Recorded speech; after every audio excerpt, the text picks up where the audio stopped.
amalan saya kira-kira bisa nyelamatin saya nggak, sedangkan bapak saya gitu ya, bapak saya kan butuh doa ya, saya selama ini kurang-kurang ke bapak Iya, saya iya. gitu.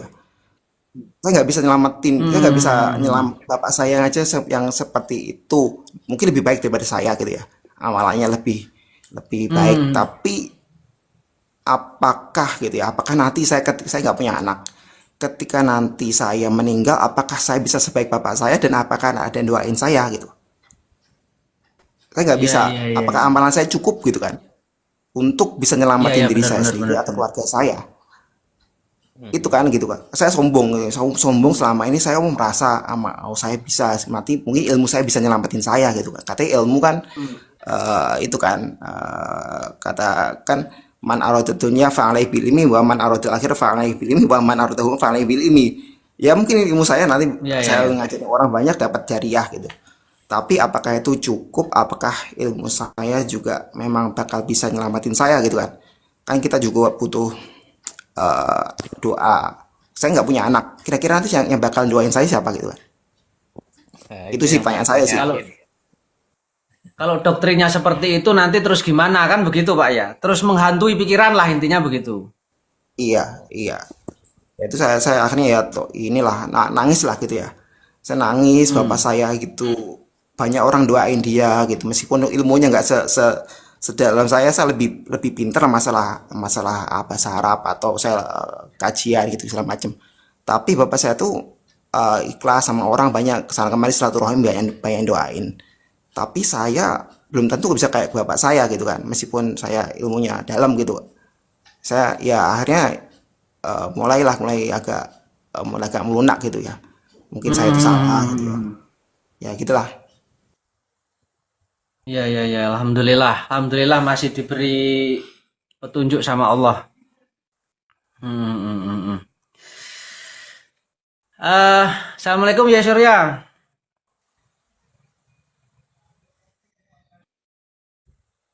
Ya ini ada sahabat ini. Sahabat hijrah, ada Ada sahabat sahabat hijrah. ya Pak Handito ini dulunya Wahabi, mondok di Wahabi, guru-gurunya Wahabi, kemudian lama di Wahabi sampai sampai bertahun-tahun dan alhamdulillah beliau hari ini sudah tobat lah. Intinya begitu. Tapi ini 2020.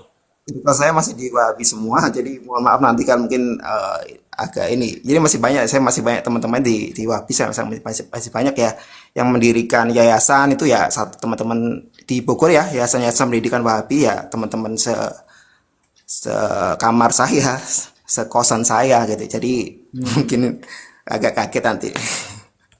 Ya nggak apa-apa, nggak apa-apa. Iya, iya, iya, iya. Ya, gak apa-apa lah. Artinya kan ini untuk pembelajaran kita semua. Hmm. Kita nggak pernah tahu ya dari siapa dari kita nanti yang diberi petunjuk sama Allah, kemudian disadarkan oleh Allah. Kita kan nggak pernah tahu. Takdir itu kita nggak pernah tahu. Hmm. Kalau boleh tanya nih, Bang Hamdi, sampean kan dekat dengan Ustadz Yazid Jawas almarhum ya. Artinya mengikuti beliau sedari awal semenjak di Bogor gitu.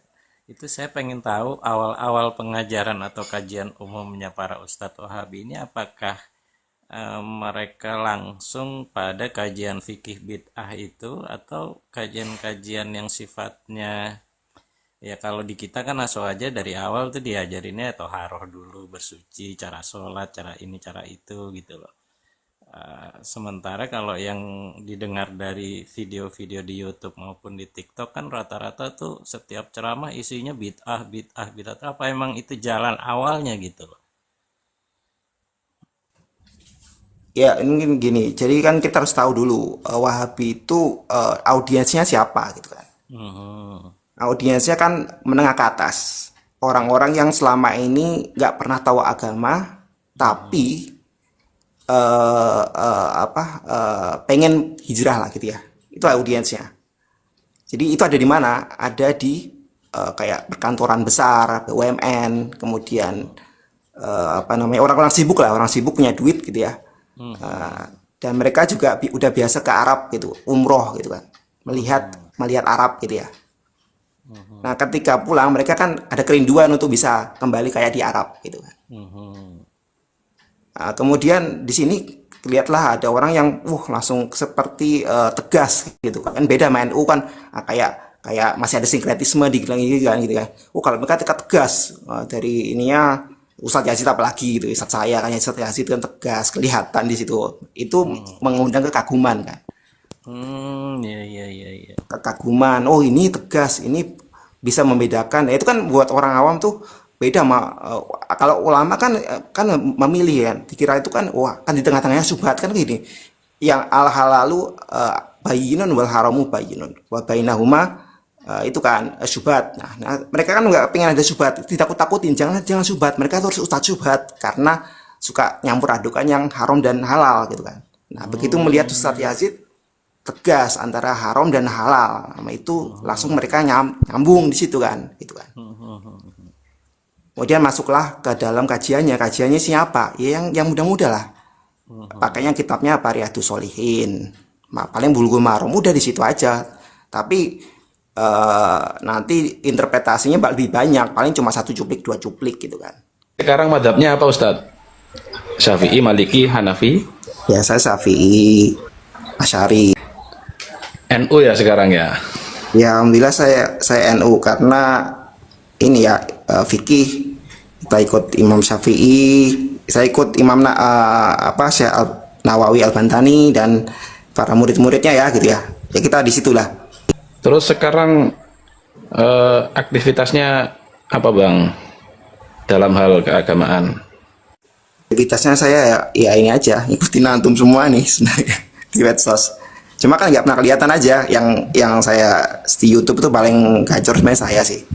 Kalau di YouTube ya, cuma ya kalau antum ngupload YouTube itu paling 1-2 itu 1-2 menit itu saya komentar biasanya. Tapi nggak pernah masuk ke sini kebetulan ya. Oh, Masya Ya, Allah. nah paling gitu aja sih. Kalau dulu ngajinya kitab apa kalau di sana Ustadz? Gimana? Di Wahabi. Kalau di Wahabi, kalau tadi kan kalau mingguan yang Ustadz Yazid ya ikutin sama orang yang umum gitu kan. Kalau nanti kita sendiri ke mana ke sama Badrus Salam misal gitu. Badrus Salam kan kajian buat mahasiswa ya. Kemudian nanti kita ke sama Ustadz Arman Amri itu kita ke Mahat Minhajus Sunnah. Kita ya kajiannya Kitabut Tauhid gitu kan. Kitabut Tauhid ya punyanya siapa? MBAW ya. Ya MBAW ya. Situ paling muter-muter situ aja. Memang kita kecil itu kita kutip kecil di puter-puter. Nanti kalau di di markas kita kan memang isinya perpustakaan. Saya juga ikutan nerjemahin kadang-kadang kalau ada kutip-kutip baru dari Arab ya, masih segelan gitu ya, datang kita bikin terjemahan, kita terjemahin gitu kan. Saya juga ikutan terjemahin, kadang-kadang kita copy lagi gitu kan. Kayak gitu sih. Gini, kalau kita kan dari kecil udah masuk TPA gitu kan, kebetulan saya di Tulungagung ya. Tulungagung itu kan orang NU semua sih. Gitu dulu makanya udah diajarin itu kan gitu kan. Nah, ketika kita ke kota besar gitu kan. Kota besar kayak gini, kayak Jakarta, itu kan orang-orang yang selama kecilnya nggak pernah diajari kayak gitu ya. Nggak pernah bersentuhan sama agama. Ketika sudah mulai tua, mereka baru ingat agama. Nggak tahu mau nyari kemana, apalagi akses ke kitab-kitab yang paling dia dekat sama apa ya, dari media-media lah, ya lihat YouTube lah, lihat inilah gitu kan, lihat grup-grup lah gitu kan. Nggak bisa punya akses ke sana dan nggak pernah punya pengalaman merasakan perbandingan mana yang benar dan mana yang salah gitu kan.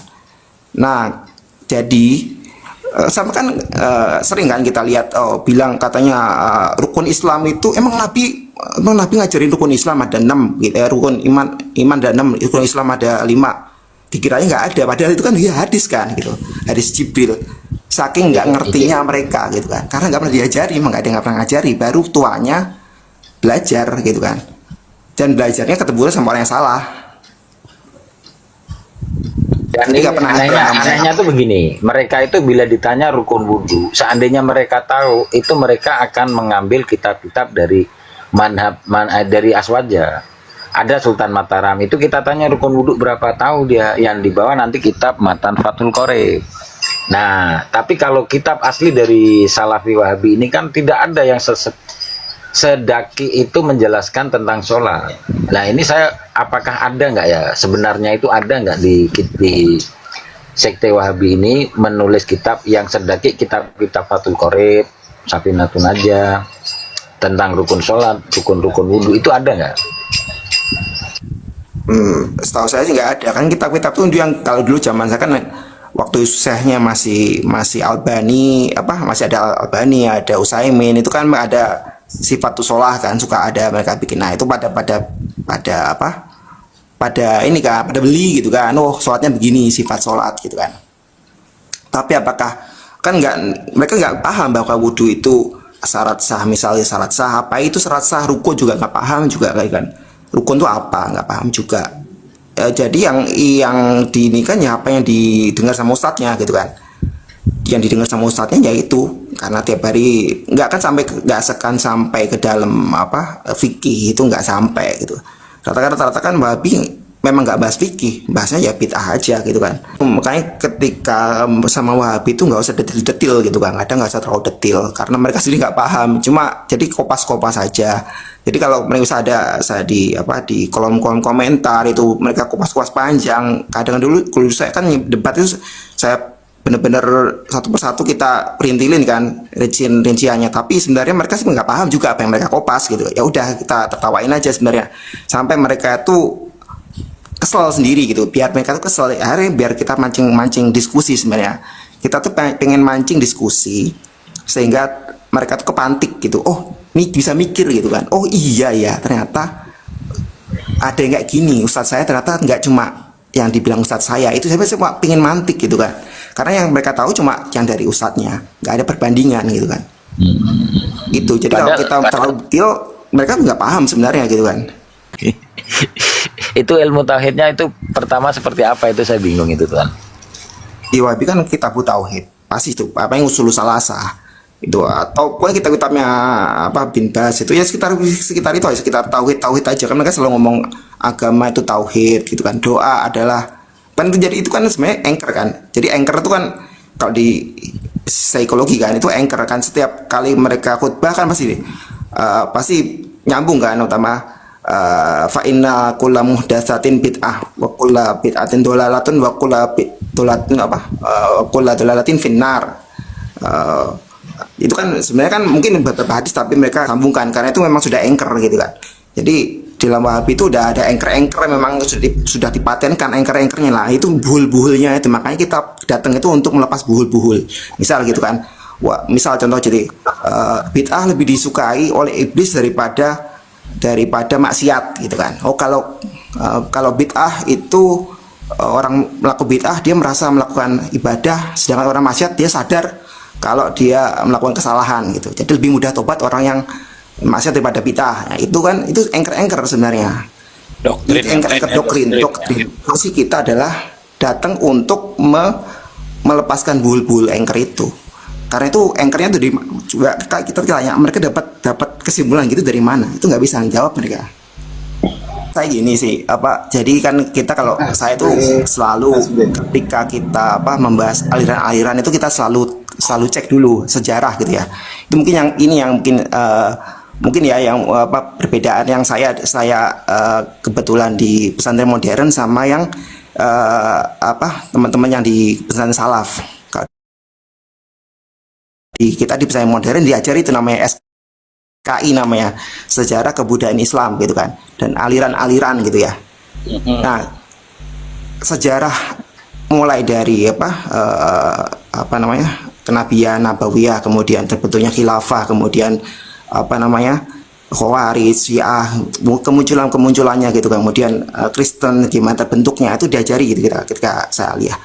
Kita bisa tahu gitu motif-motifnya mereka membuat sekte-sekte itu apa gitu.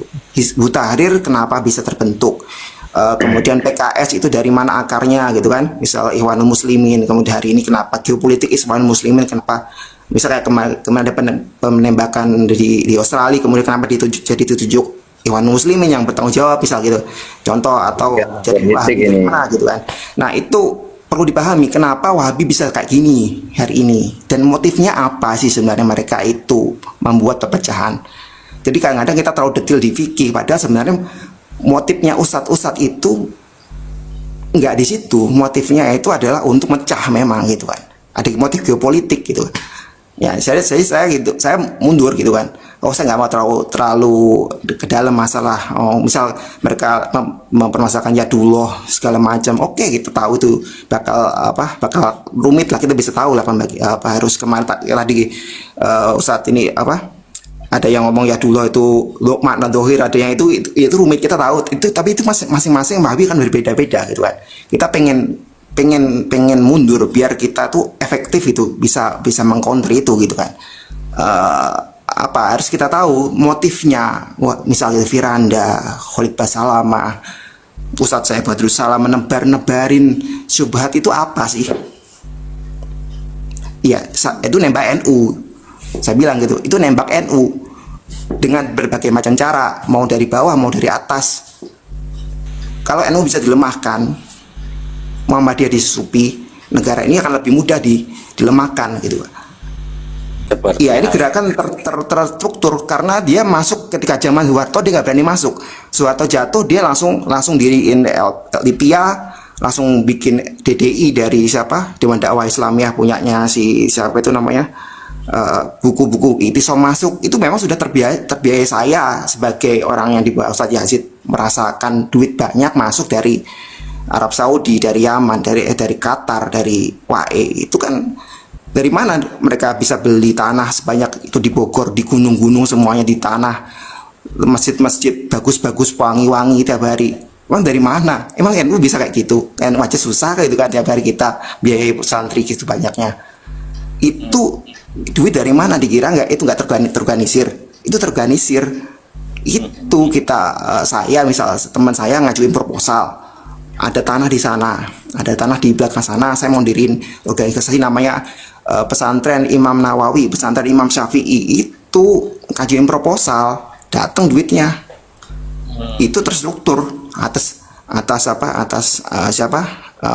rekomendasi Ustadz Yazid, rekomendasi Basalamah, rekomendasi Badrus Salam. Rojak punya berapa radio di Banjarnegara, Banyumas itu berapa radio, satu kota dikepung berapa radio, Bandung dikepung berapa radio Wahabi.